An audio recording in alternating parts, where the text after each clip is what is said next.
everybody, back here again for another vlog a day. And today is Thursday the 16th, and today was a lovely, beautiful day outside.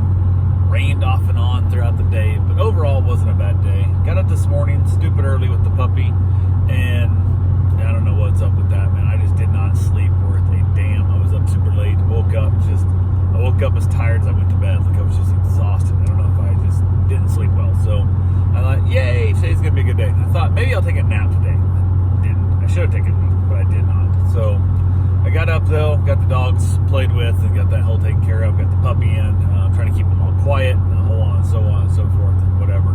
So we basically chilled out. Finally, rail started getting up, started making some noise, started got a few things done. As the morning was kind of starting off a little bit in the day, as the sun was coming up finally, and I was outside and that, and I was like, well, I'm going to go out here, I'm going to just enjoy myself. I grabbed my computer, and I'm going to try and figure this whole thing out. I'm going to do a couple things, get my computer, and it started drizzling. I'm like, okay, I can live with drizzle. I got a pergola here, I'm good. And it started raining. I'm like, yeah, I can handle rain, it's not that bad. Then wind started blowing, and I'm like, I can't be out here in the rain and the wind. I can be out here in wind, or I can be out here in rain, but I cannot be out here in both at the same time. So I was like, okay, so I packed everything back up, threw everything back inside, the fans and the seat cushions and all the everything that's needed with that. So I was like, okay, so I got that whole thing done. And I was like, cool, no big deal. Went ahead, got it wrapped up, headed back in, got a couple of things in the house to do. So I started doing some of those. I'm like, well, you know what? I'm going to go ahead and go through and count all my change and stuff, my deposit, so I can get my deposit ready from my last trip to do vending. Actually, the last two trips, because the trip before I hadn't even counted that change out yet. So I was like, crap, I got to do it also. So I went through, counted it all up, got last trips done. This trip's counted out, marked down to the calendar, whatever, not the calendar, but the little spreadsheet, whatever you want to call it, for how much money I made and so on and so forth, for keeping taxes responsible and all that kind of thing. And I looked around, I was like, I got quite a few ones here, and I got quite a few quarters and quite a few dimes and nickels and everything else. So I thought, you know what, I'm gonna go take these in. So packed up a bunch of ones, and $2,000 for the ones, and then $500 for the quarters, and I headed in to the bank. So it's like no big deal. And it gets there, and this bank has screwed up things numerously on me over the years. 15 years of pet store business, and all my deposits and everything else stuff. I count all my money at least twice, sometimes, most times 3 times, and then often it's 4 or 5, because depending on how, when I get the money to when I take the deposit in, I always count it again the last day as I'm heading to deposit. So it's a whole bunch of stuff there. So almost 15 years in the business up there, never had a deposit off, not once. Here at this bank, in 4 years, I had 5 mistakes. Always the bank's favor somehow. Always the bank's favor. And once was $5. Normally it's $1, and it's like, it isn't worth the hassle. I'm like, she goes, wait, I said, you run it through the machine ain't worth a shit. I said, hand count the stuff, blah, blah, blah, don't do that. So after the following time that it was, ripped me off for the $5, I said, no. I said, I'll change banks, you can hand count my stuff out. I'm not doing it, I don't care. And I don't bring in $2,000 at a time. And I usually would bring it out more often, count out $500 or $500 worth kind of thing, and I'd make them hand count it out, and I put it in $25 bundles. So you count 25, set it aside, count 25, set it aside, so on and so forth. If you want to run it through your machine afterwards, I don't give a shit, but you and I, both humans, said this is the case here. So, and it is what it is kind of thing. So yeah, who knows? And they always take the money, they go back away from you, so you can't see what the machine's doing. So I came and watched if she's pocketing $1 or $5 stuff, and when she hit $5, I'm like, there's no way in hell I was off $5 in this deposit. It's mathematically impossible for this to happen. These are only ones. Now, if I had 5s, 10s, 20s, 50s, whatever, in the hospital, I could have lost a single bill of a 5, whatever. But no, you're telling me I miscounted 5 $1 bills in one deposit? That's what can't happen. So I went back to all hand deposit, or all hand counting. And then COVID hit, so I was like, okay, that sucks. I'm not going to the bank. The banks weren't open, they weren't allowing stuff, yada yada. So I held off, and now I come walking in with a few $1,000s, not this trip, this is way before. And it's busy, nobody wants to interact, nobody wants to touch money, nobody wants to all the germs and stuff. So I was like, okay, I'll take my chances, we'll go back to the machine. So let me go back to the machine, but there's a couple ladies there I don't like. I'll wait in line for different color stuff. This lady was, I'd worked with her before, but she's one of the ones I didn't like, but there was nobody else at the front desk thing. I was like, I'll just deal with it. So I was like, whatever. Got there to her, and she decides to run at the machine. She seems like I'm screwing up her day. Like she could be spending time with her loved ones if it wasn't for me. And I'm like, you're here until the place closes. What are you mad at me for? So she's kind of a little pissy and stuff, put the money up there and thing. And she's like, I don't know why the paper clips are here. And I said, because I usually hand count things out, don't do the machine thing and stuff. So we pulled the paper clips, just give it to me. I'm like, well, I'll take the paper clips off. I got 2 paper clips left. Like, calm down here. Like, your rules aren't making sense here. Changing shit. So takes my money. She puts all the money in her stuff, and I'm putting all the quarters there. And I'm like, hey, don't give me the trays. I'll fill the quarter trays up, whatever.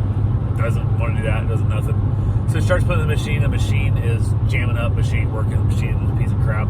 Tries another machine. That machine's a piece of crap. It's clean. It doesn't work. And I'm like, really? And I'm watching her put stuff just over and over through it, just pain ass stuff.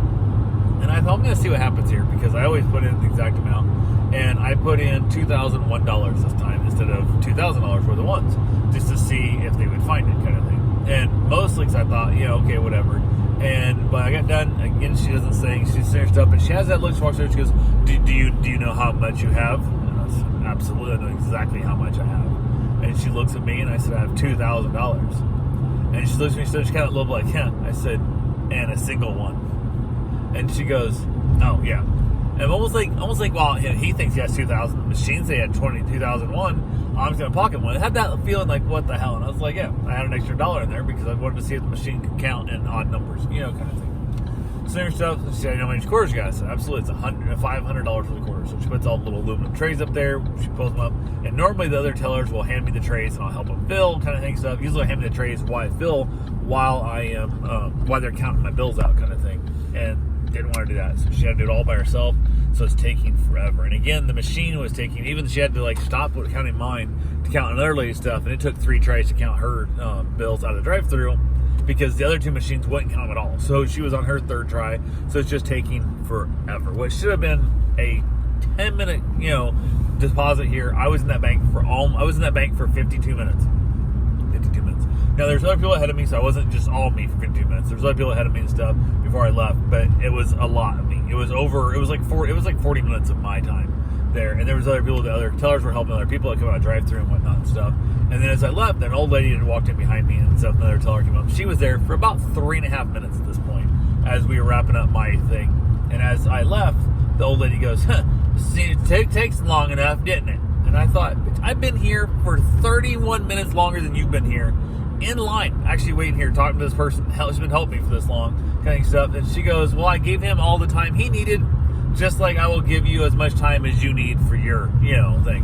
Which I thought, that was a good answer. As I walked away, I was like, that's pretty cool. So if I see her next time, I'm going to thank her for, that little kind, snide remark, kind of thing. But so we kind of chatted a little bit and stuff as I left, and I'm like, okay, I'm just happy to be the hell out of here. So she gives me more quarter rolls so I can make more quarters and whatnot. And we can go from there. And I've got probably $2,000 worth of quarters still at the house. I got to turn in. I just haven't yet because they're heavy. And about $500 worth of quarters is the most I want to carry at any one time, because it's a pain in the tuchus. And the paper rolls they give us at the bank to fill are not very strong, because everything's getting thinner and thinner, because they don't want to spend the money. They don't want to buy good paper rolls, because that got cost to them. They don't make any money on. And it's getting thinner and thinner. So as I put it in the bag, just the weight of themselves in my bag will break them open. So yeah, I'm kind of about it. So I get back home. I'm like, yeah, back home. Got the dogs. We're chilling out there and stuff. The dogs are playing and whatnot.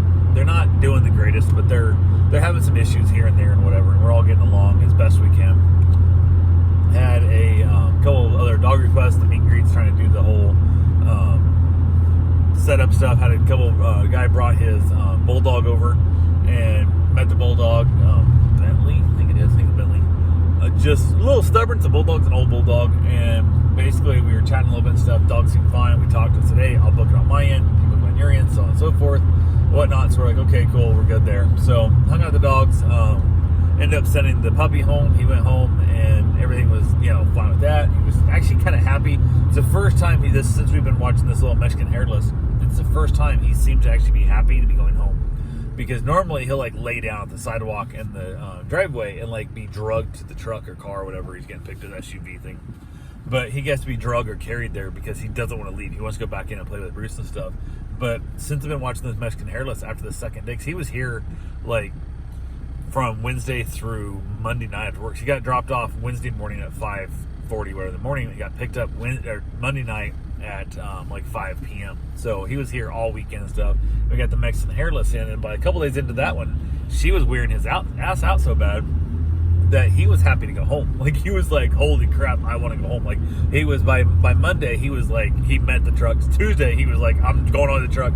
And by Wednesday, again, he was a little bit less happy to go home, but he was happy to go home because the Mexican he had to go home and get to rest, kind of thing. So we're in there and stuff. Thursday, the dog goes home. Everything's good. He's content to go home. But now the little Mexican hairless is madder than shit because she has nobody to roughhouse with and play with stuff. We got an older Labrador that's just the most lovable thing. So he's getting a lot of attention. He's coming up, he's getting a lot of pets and stuff. And this little Mexican hairless is jealous as shit, man. Like, at one point, my dog was laying on the love seat, and I went over and laid down next to him and stuff. And I had my arms kind of half laying off the love seat next to my dog. She got her stuff and I didn't say anything, and I was like petting her, like she was so jealous I was laying next to my dog. She peed on my floor, and I'm like, oh, you jealous of a bitch. So now, because she doesn't have the pup here to beat up, and she doesn't have that bar of energy, she's peeing on everything. Like, anytime we're near Carl and we're petting Carl, she's peeing on the floor. So she's been getting a little bit of trouble. She's been yelled at a little bit, like, you get the hell outside type thing. So we're like, dude, you can't, we're still giving you attention. It's not like we're like locking you in a closet. Come on, man, knock it off. So trying to figure out what's up with her on that whole thing. So unfortunately, she's not going to have as much free time to run around the house. Stuff we got to keep an eye on her a little closer because I can't trust her. But when she literally so she's being all pouty because she don't have the pup to beat up, which part of me understands. Okay, I understand you want to beat up the pup and whatever and whatnot, but that ain't how life works all the time. You don't get what you want every time. So went ahead, hung out with that. Wife got home from work. We ended up doing a FaceTime with another couple, or the guy with his dog up in like New Jersey or something. They're trying to come down. And I'm like, okay, cool. We got that whole thing done. We had dinner. My mom made chicken and noodles and mashed potatoes. My wife loves chicken and noodles. She thinks they're just the greatest thing. So we had that. Ate too much. Decided to go up to Sam's Club. So the three of us ran up there. Left Carl at the house there, and he didn't care. And then the little Mexican hairless, because I can't trust her on the piano thing, she got to spend the time in the one room. She got locked in the bedroom, and she was fine. She didn't give a shit. She was absolutely fine with it.